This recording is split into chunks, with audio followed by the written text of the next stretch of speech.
this is why people don't stick to the plan. Yeah. It's not because you don't have the best strategy. It's not because you don't have a strategy.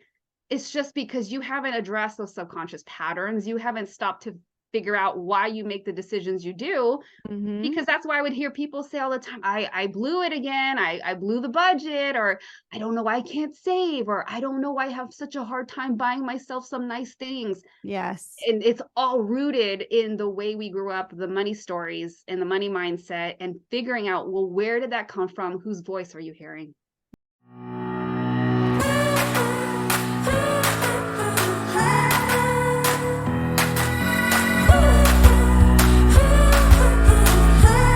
Here we go. Hello, and welcome back to Journey of a Fearless Female. I'm your host, Paola Rosser, and this week my guest is Jen Fontanilla. She's a certified money coach, upcoming TEDx speaker, author of 6 books, and has worked with organizations such as the Walt Disney Company, Warner Brothers, Sony Studios, Target, Costco, Goodwill, and the U.S. Air Force.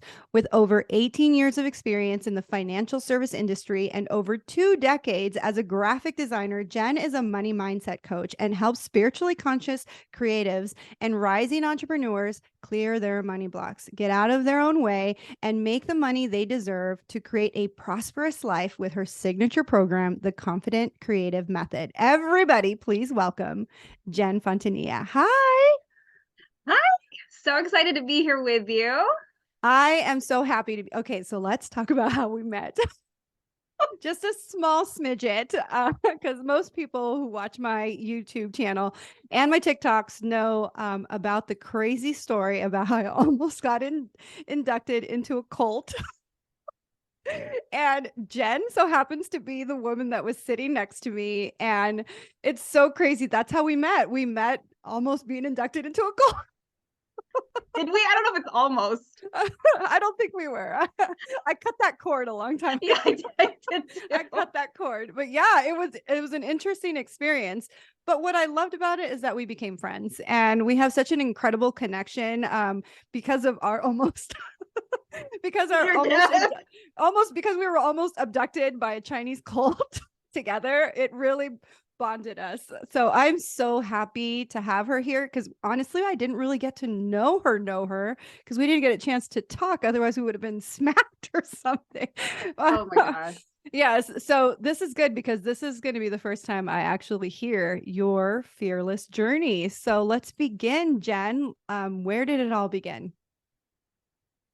Well, it started, when you're growing up as a kid and you're thinking, okay, oh my gosh, there's that pressure, right? Society, the way we typically value education, traditional education in this country. And so I thought I wanted to be a doctor. So I go through that path.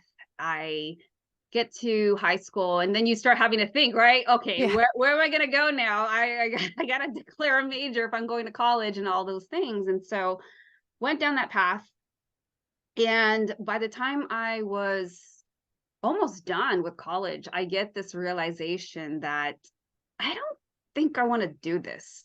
And it's so interesting, right? Because all of us have experienced those pivotal moments in our life where you're like, oh, wait a minute, do I really want to do this?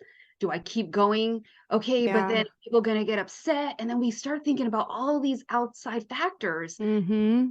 And I remember having this fear of like, oh my gosh, if I stop and I don't do this, then what's going to happen? So I ended up deciding to go into graphic design, which is total opposite of biology. So, Yeah. How did that conversation go at the old dinner table? I was surprised that I did not get the resistance that I had made up in my mind. And so it was one of those lessons where, wow, we create so much fear in our head, right? We And do. so, I probably the most I got was from my dad. And he said, what are you doing? And then that was it. That was it. I didn't get the resistance. I didn't get some crazy like lecture or whatnot. So it also taught me like, okay, I better make this happen. Like I better really carry this out. And so, but there was so much to be said about that because I followed that instinct within me to say, okay, this feels more in alignment. Of course, I wasn't using those kind of words back then, but it was like, Yeah. okay, I wasn't saying, oh, this feels so congruent. You know, I wasn't Yeah. talking like that yet, but I said, you know what? I think this is where I need to go. So total pivot. I just finished college and I got the degree in background in biology, but then I said, let me just get that and let me go pursue the design stuff. And so I did. And it's so amazing to see when you are working with the path that you're supposed to be on, Yeah. how smooth it is, right? There's least resistance. It's a path of least resistance. And so you really feel like, okay, I did the right thing. Even Mm-hmm. when you're not sure. It's not like this 100% because there were many times in that journey as well where I didn't get to the point to finish that degree. I didn't even go to all the way to like, I'm going to get another degree. I would go into these jobs. I got enough experience by going to some classes, and then I go into these different job positions and whatnot. And I just said, yeah, I know how to do that. And I said, in my mind, I said, I'll just figure it out. Mm-hmm. So one of the things that I love helping people with is like, just go for it. You don't have to be 1,000% sure, but have the belief that you will figure it out. And Yes. so many times I would be like, oh yeah, I know how to do this. And then I'm like, okay, I better figure this out. And Yeah. it always worked out because I was already thinking, I am going to figure this out. Like, what's the worst that can Mhm. happen? Right? What's the worst that Right. can happen? Oh my So from gosh. that point on, yeah, at that point on, I did get to a point where I was like, okay, so this is how I entered the money stuff. And I thought, wait a minute, I'm making great money. I'm in my early 20s and I have no idea what I'm supposed to be freaking doing with this money. And it really bothered me, right? Because in school, Yeah. we don't learn how to invest. We don't know how to do any of these How to things. do your taxes. Oh yeah, all the stuff, all the Yeah. things that we're supposed to know, we don't know. And then I was like, okay, you know what? I will enter this field. And it was more of this thing. There was an experience where I sat with a financial advisor who was referred from an ex-brother-in-law. And I remember sitting across the table thinking, somebody can do a better job of explaining this kind of stuff in plain English. And then I got interested, right? And so Yeah. that became my mission where if I'm going to enter this field, I want to be able to be the person that talks to people in plain English. It's not threatening. Yes. I don't want anybody to say to me like, "Oh, I have a stupid question." I wanted to change the field of the financial world where it's comfortable. These conversations shouldn't be scary. They shouldn't make somebody feel stupid. Otherwise, that's why people will stay away, right? Yeah, So, absolutely. I think that's so important because, oh man, I remember my first job when they were like making me fill out my 401k forms and I had no clue like what I was doing. I didn't want to ask any questions because I didn't want to feel stupid.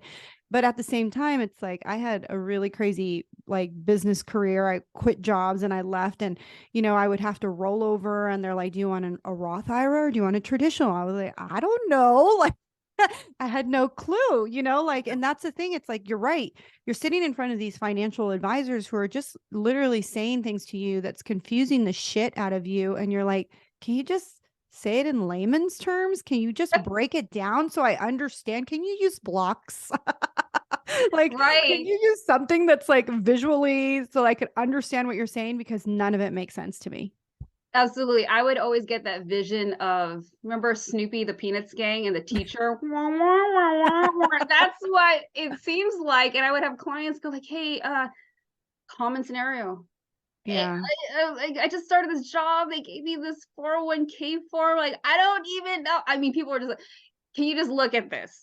And Yeah. it was about breaking it down so it's simple to understand. And so that whole thing, it was just frustrating because I said, I know this has to be a huge part of why people don't participate because it's Yes. like, what the hell is this? Yeah. I don't want to look at it. I got other Exactly. things to do. So, it's helping people understand and bridge that gap between being lost and confused and then bridging them to like, no, let's figure this out because this is your future. Yeah. So did that for several years. And then in the more recent years, I was starting to get very interested in the psychology of things and Mm. the money mindset. Again, it's so interesting because I look back to, all these years before and these terms that we hear so much today, they were not being tossed around 10, 15 No, years ago. not at all. Right? And now you see it all the time on TikTok, Yes. You Instagram, see it all the time, everywhere. and you even see corporate now, like including it in some of their, like, sales meetings and stuff. But when I was in corporate back then, it was like no one talked about mindset. No one talked about anxiety. No one talked about depression. No one talked about like having like a mental health day. They didn't talk about those things, and they definitely didn't talk about money mindset. What is that? Exactly. And so I wanted to, again, there was another fork in the road where I was like, okay, do I want to stay a financial advisor? Mhm. Because once you make that decision not to, you pretty much hang up your licenses and say goodbye. And then Yeah. you say goodbye to that world, because if you decide to say, I'm done, and you want to go back to it, you got to take all those tests again. I Yeah. remember thinking, like, screw that. Like, if I'm done, I'm done. I'm not going to study again. Right. So I said, I'm not doing it. I'm ready to step into this coaching space. I'm ready to really help people understand where their money mindset came from, the thoughts, the relationships that they had Mhm. with their parents, the teachers, and what were the things that they were hearing. And then what do we need to do so we have a better understanding of why we make the financial decisions we do today? Yeah. And so that was a big missing piece that I saw when I was an advisor, because we don't cover that stuff. We weren't trained to cover that stuff. Like you said, you didn't even hear it. And that's when I started discovering a couple years back that there was a huge disconnect. And I Mhm. said, this is why people don't stick to the plan. Yeah. It's not because you don't have the best strategy. It's not because you don't have a strategy. It's just because you haven't addressed those subconscious patterns. You haven't stopped to figure out why you make the decisions you do, Mhm. because that's why I would hear people say all the time, I blew it again. I blew the budget, or I don't know why I can't save, or I don't know why I have such a hard time buying myself some nice things. Yes. And it's all rooted in the way we grew up, the money stories and the money mindset, and figuring out, well, where did that come from? Whose voice are you hearing? Mm. Yes. I'm currently reading the book Living in the Place of Surrender by Michael Singer, which is one of my favorite Mm. authors. He wrote the book The Untethered Soul and The Surrender Experiment. And he talks about that. Like, once you figure out who is the person having the conversations in your head, once you figure out where these beliefs come from, then you can start to reprogram your brain. But if you have no clue like where these beliefs originated from or why this program is running you, then you're just going to keep creating the same mistakes, keep going back into the same loop of, oh, like you said earlier, like, why can't I save money? Why can't I just buy myself something? Why can't I just stay within my budget? And, it's funny because I actually started as a debt-free coach before I became a Oh, life coach. uh-huh. And when I would help people get out of debt, they would get right back in. And And I now would you be know like, why. why are you doing this again? We just spent like 2 years paying Yeah. off $15,000. Why are you running off to buy Coachella tickets? You know? And then it came to me that there's a foundation that needs to be spoken about. Where do these blocks come from? Where do these limited beliefs come from? What is the root cause? And that's the thing. People think like, oh, I'm just going to hire someone to get me out of debt, or I'm just going to hire someone to lose weight, or I'm just going to hire someone to help me get a new job, or I'm going to hire someone to be my new whatever, insert whatever you want here. But if you're not going to get to the root cause or the core of the problem, you're going to get right back into debt. You're going to gain the weight back. You're going to go back to the same losers. Like, you're going to do the same thing because you haven't uncovered the core belief system.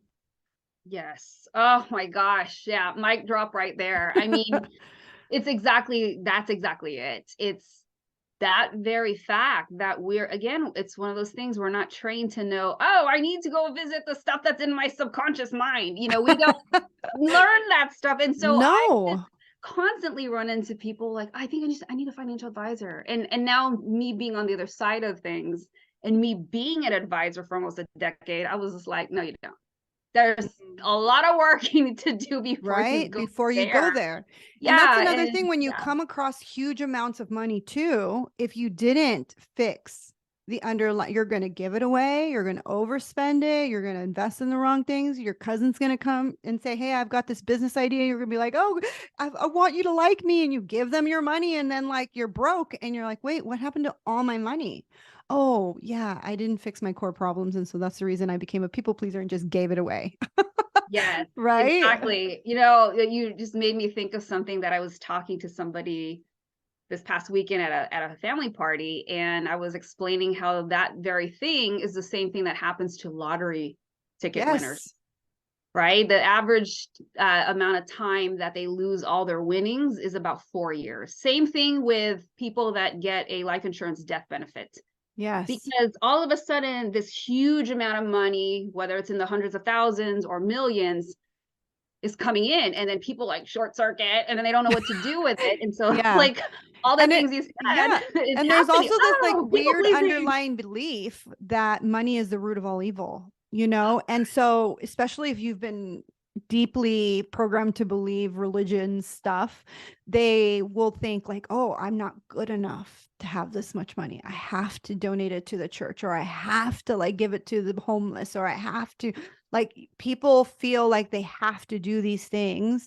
And if they don't, then they're going to be punished by God and they're going to go to hell, you know? And so it's like all these weird dogmas that we have to unravel before. And that's the reason why I feel like having a coach is so important, because, you know, they really have done the research, done the groundwork, and have worked with multiple clients in order for them to figure out and help you pinpoint, like they're standing outside of the box and telling you this is the reason why you haven't been able to save, or you haven't been able to invest right, or you lost all your lottery winnings, right?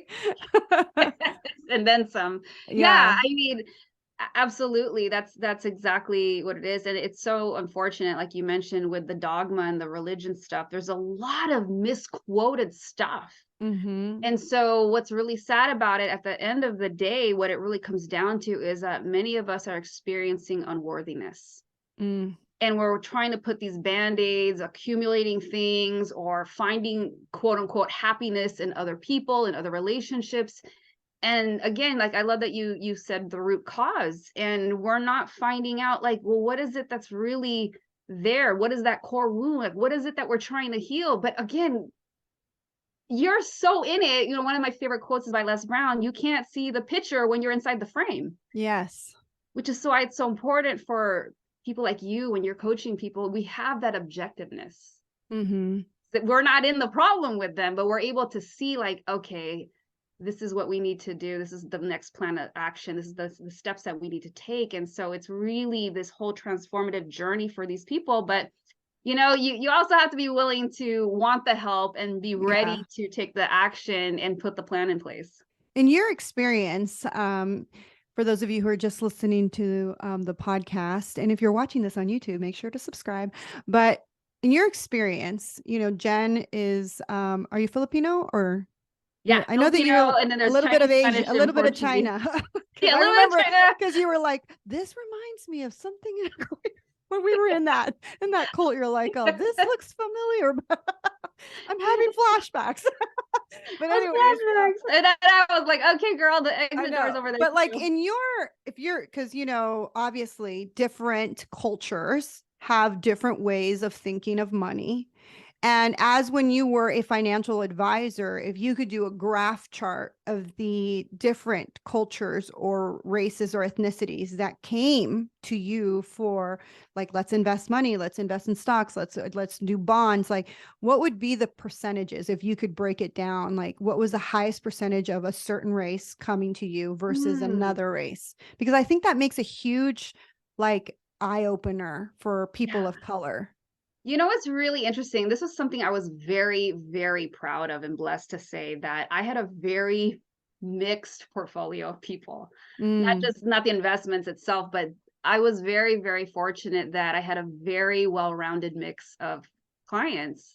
I had white people, Filipino, had different Asian kind of people, different Hispanic groups. I even had Persian, I had Black people. It was great. So, you know, it was interesting because that cultural thing, I would notice it in other offices.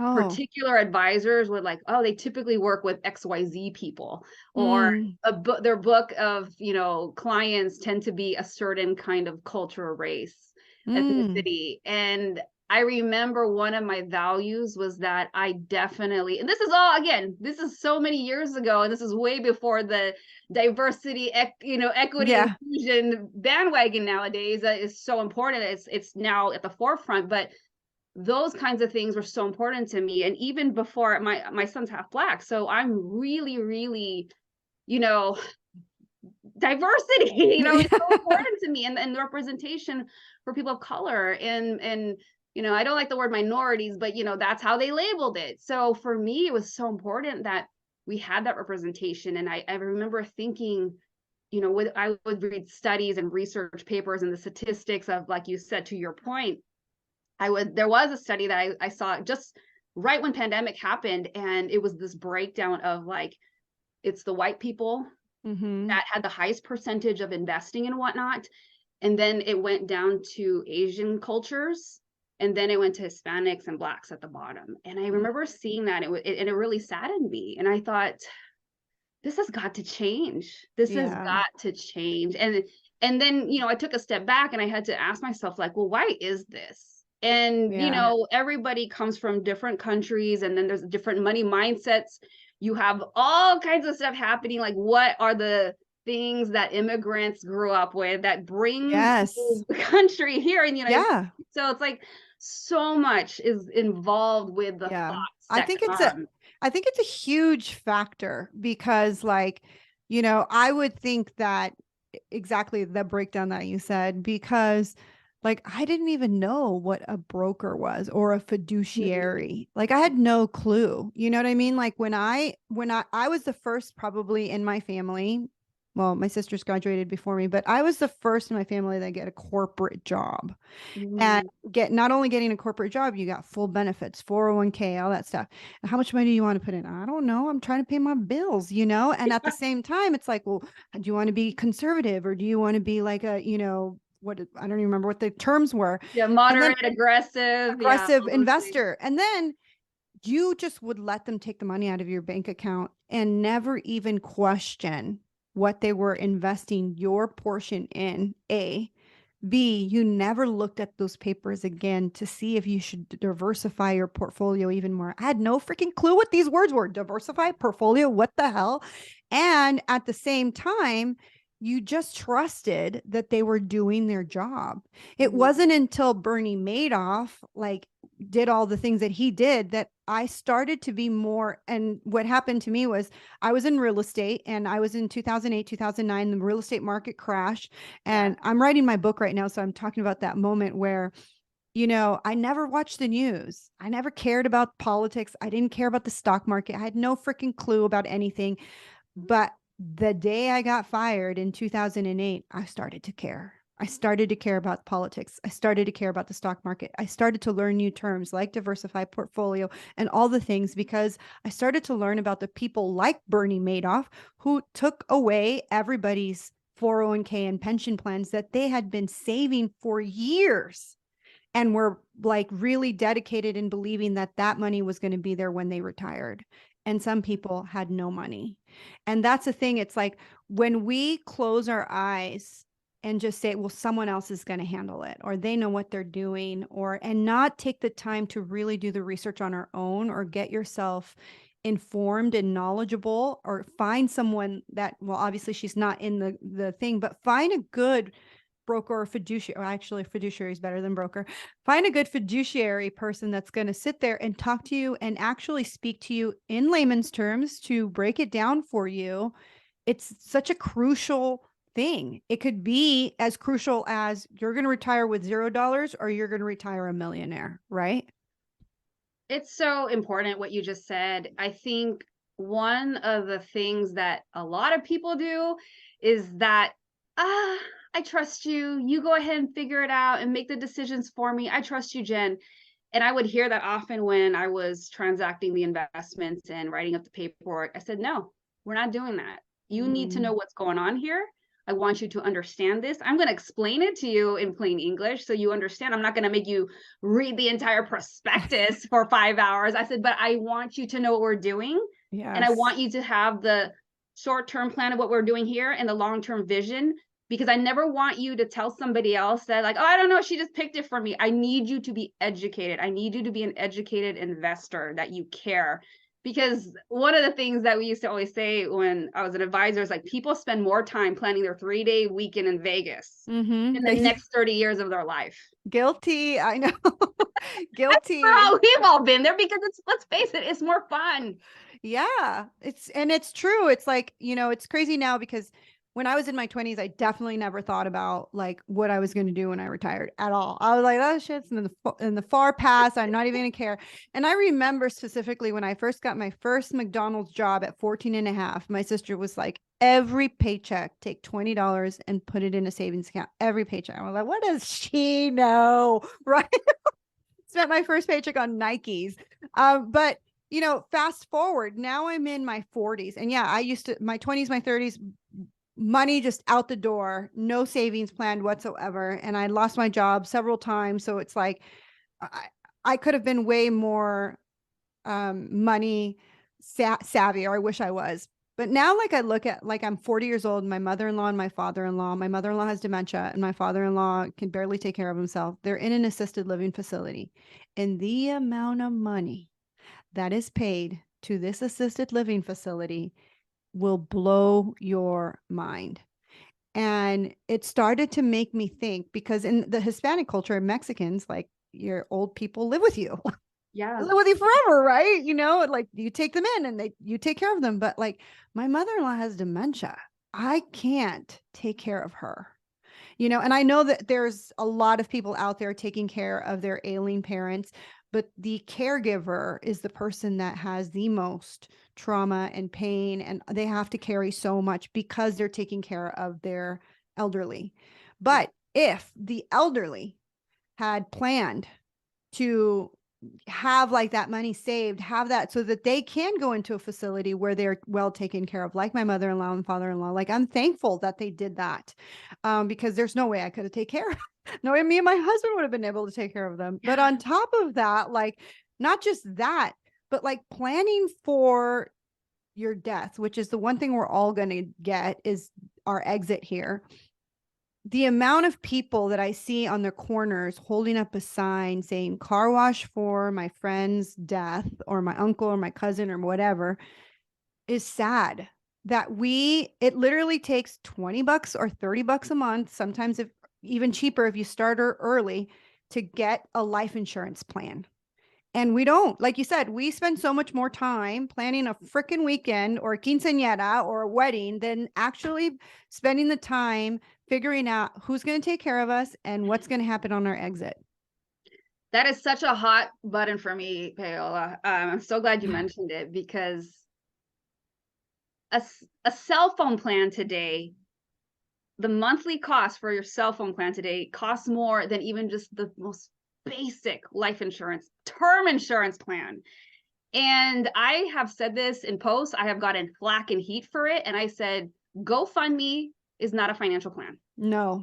And I might catch some flack for this, but my thing is, I see people post about GoFundMe, I see and it all the time. It's sad. And it's sad, and I feel for that, but I wish that people would understand, you should have planned for it. Mm-hmm. You should have. Why didn't you plan? And I don't know the story. I don't know the backstory. Sometimes I don't even know who it is, but I'm just seeing this post, and it's the same story.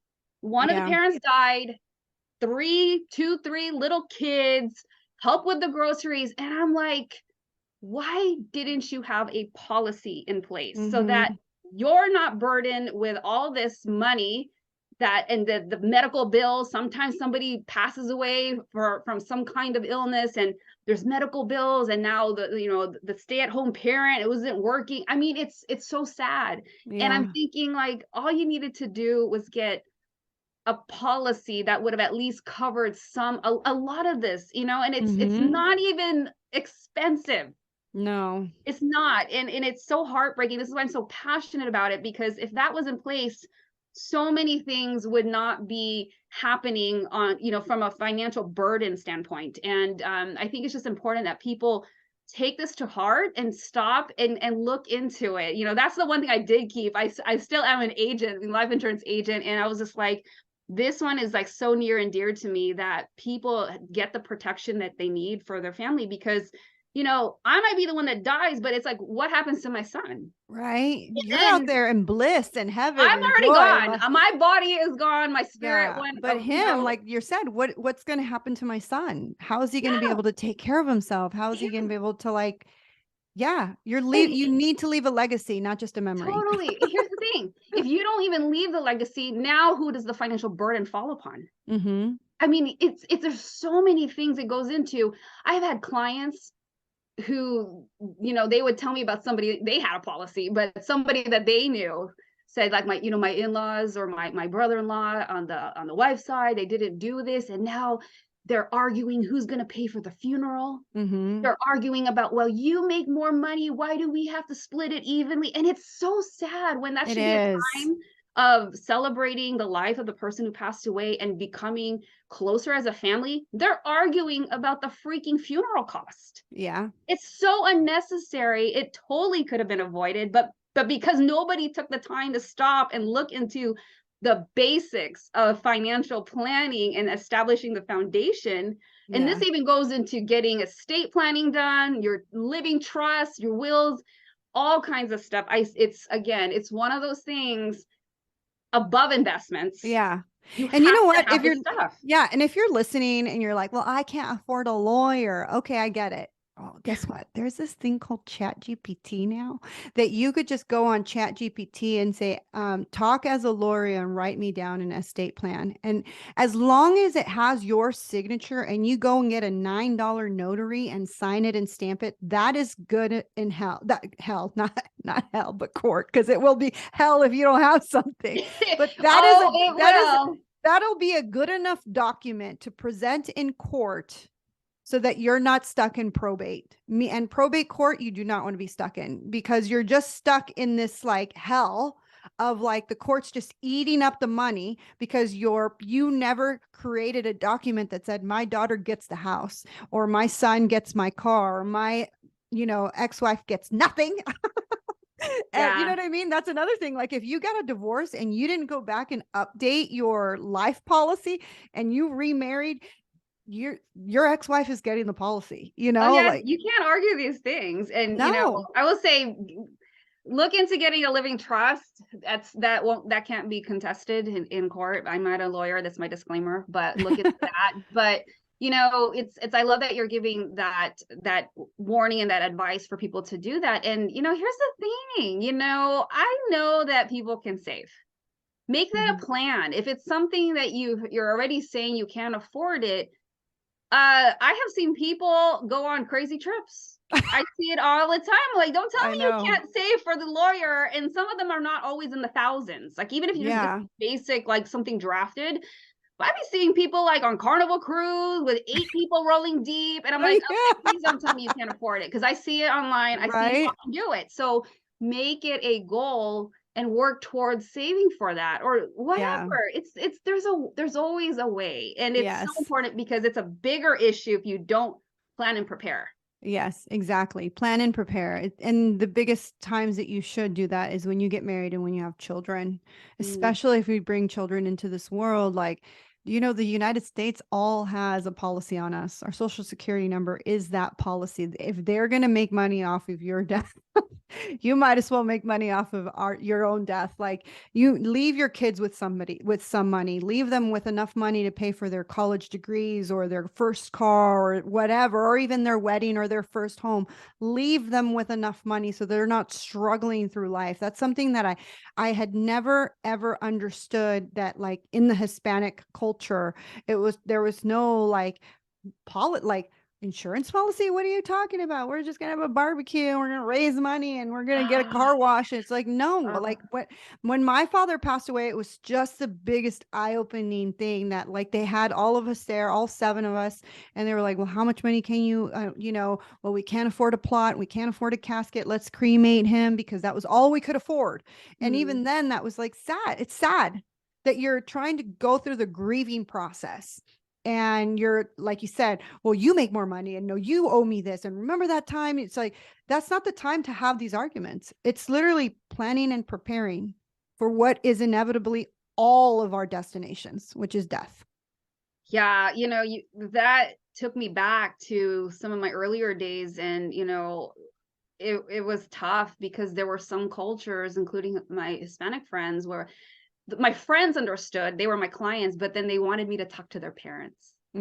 So I'm going to visit the parents, and it was tough. A lot of them were like, no, I don't want to talk about it, because it was morbid. Yeah. And it was superstitious or something like that. But I'm thinking, and it was so heartbreaking for me, because I just knew, like, on the logical side and from the financial planning side, like, no, you need this. Yeah. I mean, especially because you have stuff back home, in Mexico, and then you have this house here, and there's no plan for it. And I'm like, what's gonna happen? And so it was tough. Like, some of them, I had to just, my friends were so heartbroken, they were so frustrated, and I'm like, I can't make your parents do this. And it's something that we, as first generation American, if you're born here, and then that's another thing where you're dealing with the mindset of parents from a different country, and having to fight against those money stories and whatever it is that they grew up with, and having them to understand the importance of the planning.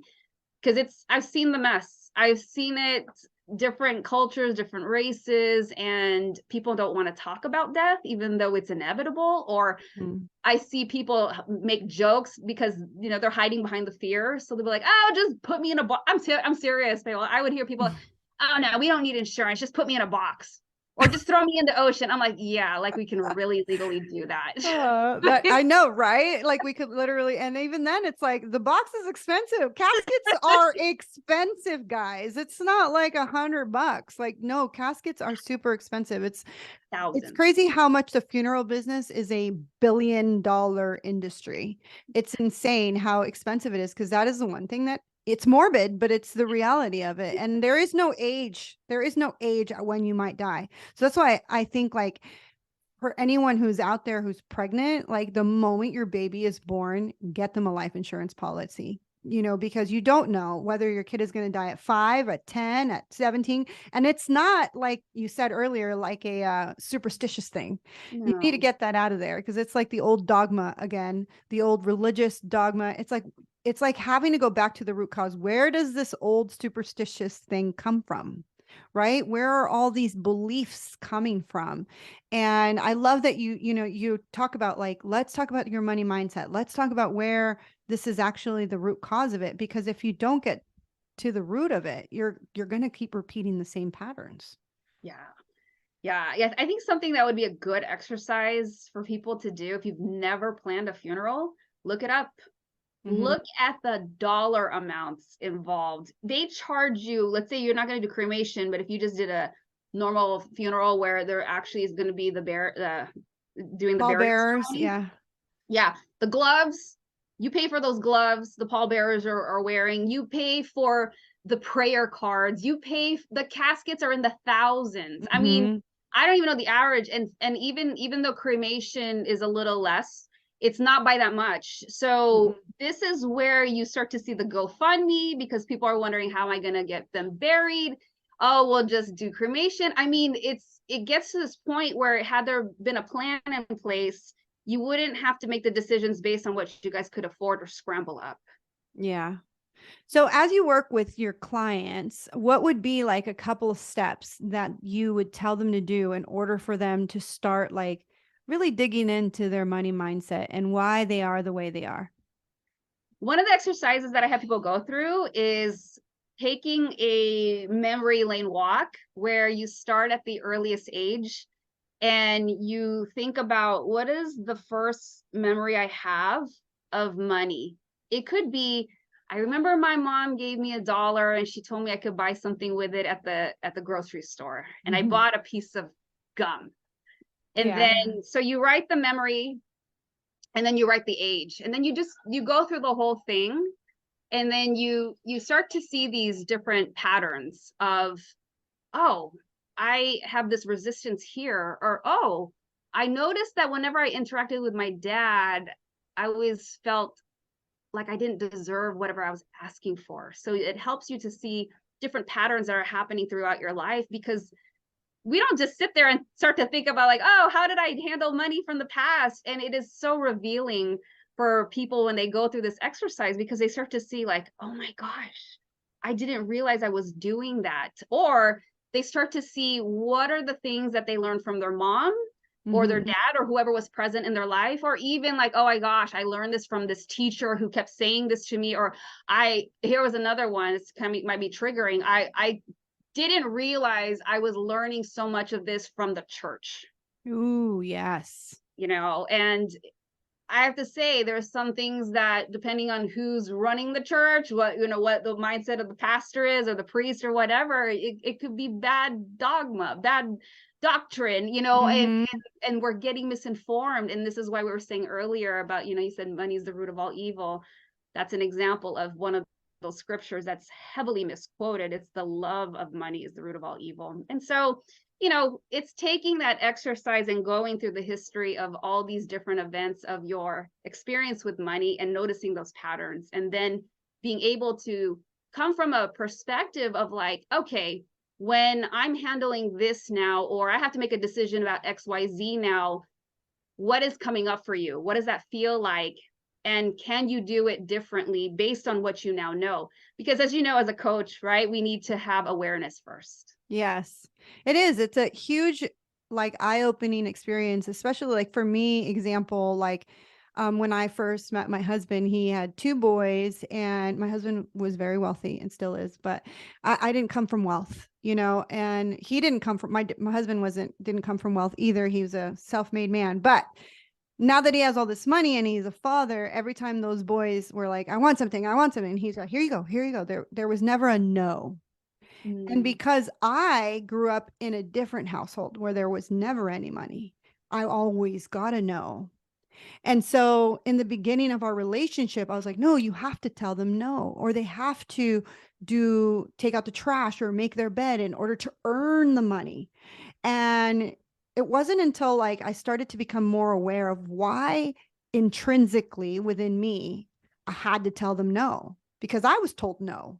And then I was listening to this podcast where it was like, the reason why some people are the way with money is because they were told no more often than others. And some people like don't have that many money blocks because they never saw money as something that was scarce, or they never saw money that was like, it's hard to get, or you have to work in order to earn it, or you have to be worthy in order to earn it. And so then that made me think like, I need to stop telling them no. I need to stop making them feel unworthy of being able to just get what they want. And, in my mind, because you're taught these old dogma and these old things from like the past, where like if you give a child too much, another Bible term, actually now it's hitting me, spoil the child, spare the rod, like, so I thought like, no, I don't want to spoil them because I don't want them to be spoiled brats. Yeah. But once I released that idea of like, I need to just stop saying no to them because I don't want them to have this weird relationship with money that I do. And so I was just like, every time they wanted to, yes, you can have it. Yes, yes, absolutely. You can have it. Absolutely. And even now it's like, I'm a lot more loose with the pocket strings, and they're not spoiled. They actually are very generous and very thankful, and they don't take advantage. They're not like, gimme, gimme, gimme. They're the most well-adjusted kids. And I'm so thankful that I had listened to that one podcast, because I became aware of what I was doing, that I was actually almost about to put my own money blocks and money trauma onto them. And so it's so important when we really, like you said, become aware of where these things, and I love that idea of being able to go back Where did this begin? And then maybe you could do like a side note, like where did my mom get this? Or where did my dad get this? Because it does go back generations. Where did they come from? What era were they born in? Because I had a friend whose grandma was born in the era of the Great Depression. And so I remember when she passed and we're cleaning out her house, she had like bags and bags of salts and sugar and little packets that she stole from the grocery store. And I'm like, dang, this lady, does she need all the soy sauce? Like, why does she have so many packets? Right. But My she grew up, grandma. right. But she grew up in the Great Depression. So it was like she was like afraid that it was going to happen again. So she was storing up these Parmesan packets and the soy sauce packets and the sugar packets. And, she was storing because, and then that went down to the grandchild and then went down to my friend who was then like a hoarder. You know what I mean? It all is related. Totally. My grandma on my dad's side, God bless her, she passed away a couple years back, and the same thing. She was about 96 when she passed away. And when we were clearing out her storage, multiples of whatever it was. I mean, I remember my cousin, she's in Chicago, we're about the same age in our 40s. And I remember she was like, Jenny, why does she have 10 spatulas? I was like, her thing was to go to the 99-cent store and just buy things and never used it. And so, like you said, it's also this hoarding mentality. And it's also good for us to have compassion and understanding of, like you said, what era did they grow up in, what generation? And so this is why we also see when we look at millennials today, God bless the millennials, people like want to attack them, but it's like, they are in a different era. It's not that they're wrong. They are growing up in a completely different era. But when we can respect each other's learnings in the environment and era in which we learned things, we can have a different appreciation of, okay, at least I understand why they might be thinking that way. On top of whatever their own personal perspective and money stories are. But, I've seen it. It is definitely something to keep in mind of the time frame of the era of which somebody grew up in.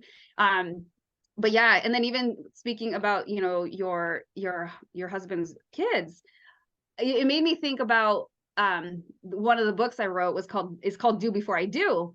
And so having those conversations with your potential spouse or partner is so critical because, when we don't, we start to run into these issues of like, we have this fantasy, for example, in our mind that it's all just going to work out. We get along, we're in love, we finish each other's sentences, we have fun, blah, blah, blah.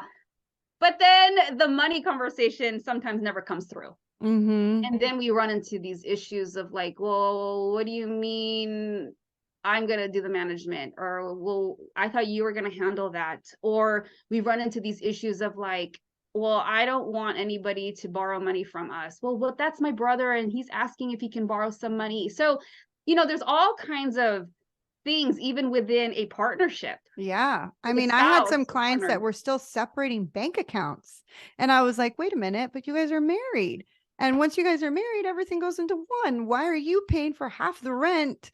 And he's paying for half the rent. You guys aren't roommates. You guys are married. It's a partnership. So yeah, you do have to have these conversations. And then there are some people where you get married and you're, like you said, you have all these, oh, I love him so much. And then all of a sudden you marry him, he has a 300 credit score and $700,000 worth of freaking student loans. And you're like, wait a minute, those are the conversations you need to have. One of the things that I remember was when I was watching an Oprah episode and this lady was on there and she talked about how she met the love of her life and she was waiting her whole life to find the man, and she was older. She was in her 50s and she finally finds the man of her dreams and she's in love, and they go to this flower shop and he drops dead. And she's like, oh my God, all depressed, all sad, obviously grief. And within a month, people were knocking on the door and the phone calls started to happen. He had 20 or 30 credit cards that were almost maxed out. He had lied and didn't have a real job. He was living off of credit cards and just playing the game. And here she is, married to him and now stuck with all of his debt and all of the web of lies that he had created. And that's the thing. We don't talk about money. And that's what sucks, is that we've been taught that when you go on a date, you don't talk about money, politics, or religion. which are all the biggest points that you should be having a conversation about. Who made that crap up? Like, I know, right? That's how you end up in the predicaments that you end up in because you don't talk about it. Yeah, right. Those are the conversations you're supposed to have. Are we spiritually aligned? Are we money aligned? And are we politically aligned? Yeah, and what's interesting too, Paola, is like if you are in a relationship and you can't, you're afraid to bring it up, that's a red flag. Right? It's like, oh, I'm afraid they're gonna be mad, or I'm afraid. It's like, do you even hear what that sounds like already? Like you're afraid and you can't have these conversations. And I get it. I get it. There's a fear, but at least be cognizant of what that's already looking like. That it means you're not comfortable. You're nervous, you're afraid, there's whole backstories that we don't even know about in this fictitious scenario. But if somebody's already exhibiting traits that make you uncomfortable and having really important conversations, pay attention to that, because you're going to suffer in silence.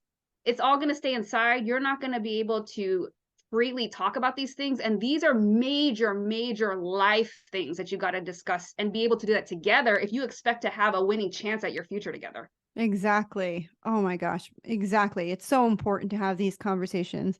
All right. So I really wanted to hear, because you said it's one of the books that you wrote, and I know you wrote 6 books. What are the titles of the other books? I'm really interested. Oh my gosh, the other ones, I'm trying to remember, because those are anthologies though. So one is A Fabulous Life.